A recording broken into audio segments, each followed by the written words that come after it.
Hello, welcome to Do It Yourself channel. Today I will show you how to set up magnifier, a shortcut using our both volume up and down buttons in Samsung Galaxy Z Fold5. To set up this shortcut we have to go to settings first, then we are looking for accessibility options, and here we have advanced settings menu. And here it is, volume up and down buttons. Right now we have talkback under this shortcut. Let's change it to magnifier. And let's see if our shortcut is working. So both volume up and volume down buttons for 3 seconds.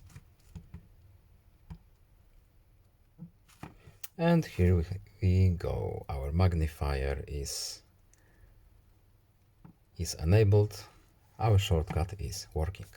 So I hope this video was helpful to you. Please leave a like and subscribe. Have a nice day and see you in the next video. Goodbye.